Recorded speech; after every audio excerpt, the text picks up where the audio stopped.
Hey guys, welcome to a special Summer Game Fest bonus stream. Today we are going to be talking about The Witcher Monster Slayer, a new free-to-play mobile experience based on the world of The Witcher, which comes out tomorrow, July 21st for iOS and Android, and sort of blends the best of Pokemon Go AR hunting with The Witcher lore and story. To dive a bit deeper into it, joining me now are Rafał Staszewski and Maciek Vanes from Spokko out in Poland, part of the CD Projekt Red family, to give us a first look at it. Hey guys, how you doing? Very well, thank you. Great, thanks.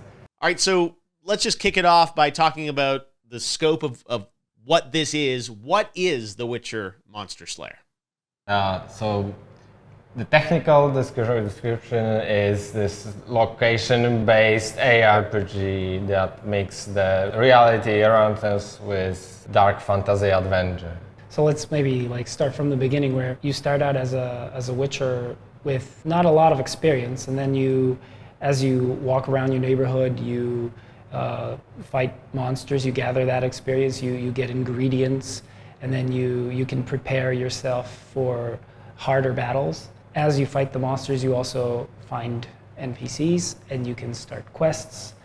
And in terms of progression, you do get stronger and stronger. You get skill points. And also your library of trophies from monsters grow up with time. And also there is a journal where you collect the quests, getting to know the characters that are in this fantasy. Yeah, you guys hooked me up with a test flight version, which I've been playing, which is fun here on my phone. But what makes it different than Pokemon Go? There's more story here?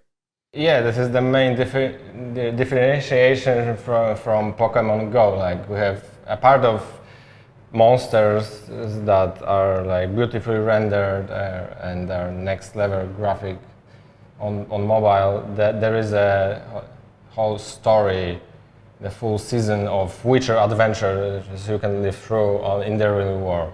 Yeah, I'd say there's a few pillars, that we try to focus on, and having yourself immersed in the story, living the adventure in the real world is definitely one of the major ones.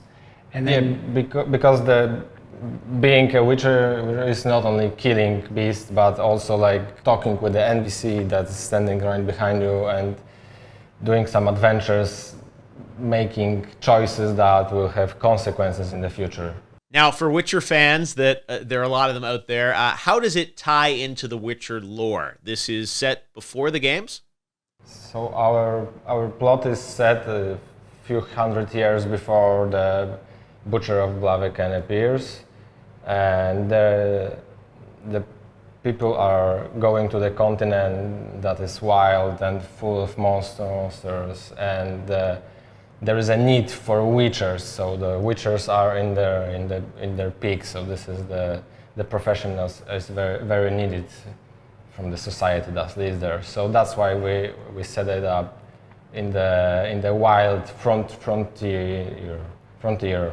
Now we're going to be out and about with AR, moving around the world. Is there anything kind of multiplayer in terms of multiple players getting together to battle monsters, or is it all more single player focused?